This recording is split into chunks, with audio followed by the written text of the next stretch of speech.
Jadine's announcement.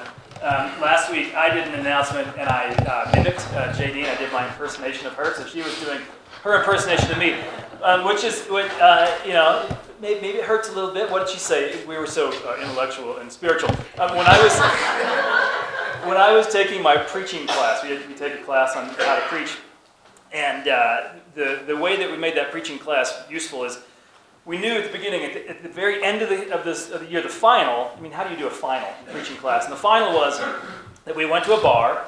Starts off good, and then we drew each other's names, and we had to just stand up and do a toast in someone's style and in their honor. You had to just stand up with no notes and do a toast for 2 minutes in their style. So you really had to pay attention to how people spoke and how their affect.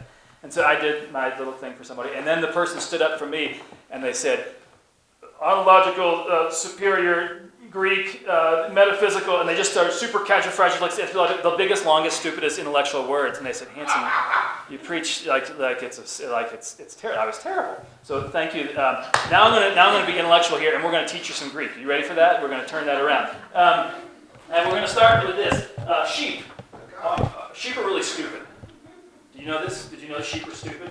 Everyone can agree on that, whether you believe in God or not, whether you're red or blue or green or man or woman or whatever. Sheep are stupid.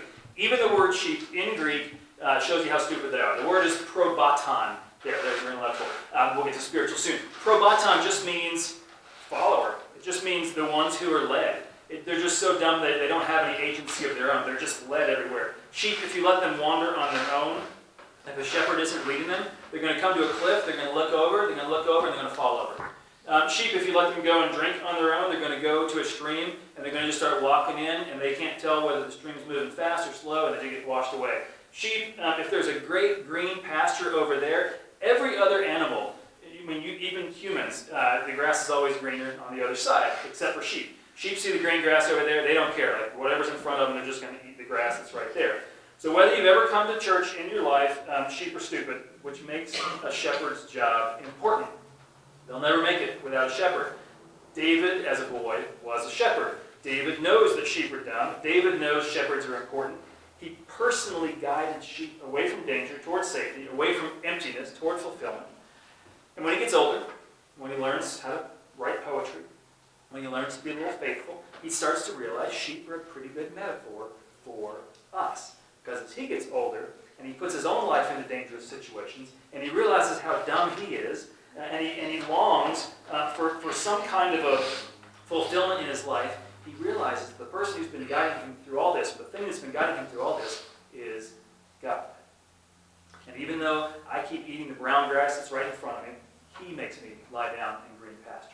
Even though I get caught up in the turmoil of relationships and politics and health problems and everything, he's the one who leads me beside still waters. Even though I wear myself out, sometimes I get to the point of soul tired. He restores my soul. Even though I try, I do my best to do the right thing. And it's like an itch, though. I keep making mistakes. He leads me on the right paths. Even though it doesn't matter whether I'm afraid about how I get through today or how I pay the bills tomorrow or whether I'm going to make it to the end of this year, even though I walk through those valleys, I fear no evil. He's with me. And whether you ever come to church, whether or not you believe in anything like a God, whether you've ever seen a sheep in the field, you know those even though feelings. Everyone knows those even though feelings. Even though, life is hard. Even though all that, you know the peace it would be like to be led, to be guided, to be safe, to be protected, to be fulfilled. You know what it's like to want more and how to dream about contentedness. You know anxiety and you know the longing for calm. You know despair, you know the relief of hope. You know what it's like to have no control in a chaotic world. And, what would it be like in this world we're loving? You know what it's like to run from pain, to run from painful people. Can you imagine the strength that you would have if you could sit in the presence of your enemies? You know brokenness. Who wants life? Do you want life, amen? Amen. Yeah. That's what David wrote. That's what David said, because based on his experience as a shepherd, based on his experience as a person, based on his experience trying to control his own journey and just making a pig's ear of it, never quite pulling it off, he knew what we all long for in our heart. And whatever you think about the word God or the concept God or the religions around God, what if we could try to point ourselves to a world like that? What if when you're tired of being tired, and tired of everything else letting you down, what if you tried to see the places where the universe is shaped like that? For all the searching for a place to belong, for a seat to sit, what if you tried to accept that, wherever I am, the world is on my side, begging us to stop and soak it in? Now, I think that's what David means in Psalm 23, and I think this is why it matters for us. Because Jesus, in the next verses that John read, Jesus was not a shepherd. Jesus worked construction, but he knew a lot of shepherds, and he wanted to connect with them. So, like David, more parable than poetry, he makes the same sort of metaphor. Follow a better shepherd, and your life's going to get better. That's the point of it right there. That's what John 10 means. But unlike David, who we find out in a couple weeks, we keep following David's life through this whole series here. We'll find out in a couple weeks some of the biggest mistakes he made in his life. But unlike David, who knows it but really struggles to live it, Jesus can say, not only just follow a better shepherd for a better life, follow me for a better life. That's why John 10 matters to us. Jesus takes David's poem and he puts flesh on it. He takes those concepts that we understand, that we feel, he makes them breathe. He takes your struggles and your strategies and he walks with you. He invites you to choose. I trust in a God who gives me rest more than I trust in my own capacity to rest on my own. I trust in a God who guides me to safety, even when I make messes myself. I trust in a God that leads me to comfort and meaning, not to all the existential junk food that I fill myself up on. I trust in a God who encourages me in the midst of danger rather than just tries to solve all my problems. I trust in a God who teaches me to sit with my enemies because there is strength in being uncomfortable and being able to get through that. I trust in a God who points my life toward peace, a God who wants wholeness for me, a God who invites me home forever. Jesus invites us that way. Here's what it looks like in me. Here's what it looks like in me. Here's how you can live it out for a better life for you.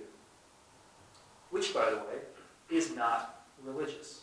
It's so not religious that Jesus even says in John 10, you could have stopped that at one of those verses there before John stopped for you. You could have stopped and the story would have made perfect sense. But Jesus doesn't stop. Instead, for everyone who's scared of churches telling you what to do, Jesus is so adamant that we don't file this all away as just religious mumbo-jumbo and forget about it. He says specifically, I have other sheep that do not belong to this fold. In other words, religious boundaries don't mean anything to me, Jesus says. I'm inviting everyone on a better path, toward a better life, for a better world. That's his commitment. Now, the religious stuff can come later. I hope it does. I really do. I actually hope that for all of us, Jesus has a lot to say about clean and healthy religious life alongside a wild and boisterous and messy spiritual life. But what he's saying here, following up on David's experiences as a shepherd boy, leaning up against all of our experiences in our dark valleys, he tells us, you know there's a better way than what you're up to. You know that way lies in your heart and outside of you. And if you want to follow that better way, here it is. Just watch me follow. I promise that we'll start embodying everything that David wrote about. I promise the resonance of those words can become real. I promise that the hope of those images can become a pattern for your home. I promise that the peace you feel can be the pattern of your life. I promise, Jesus says, here's a big map that you and I can walk together.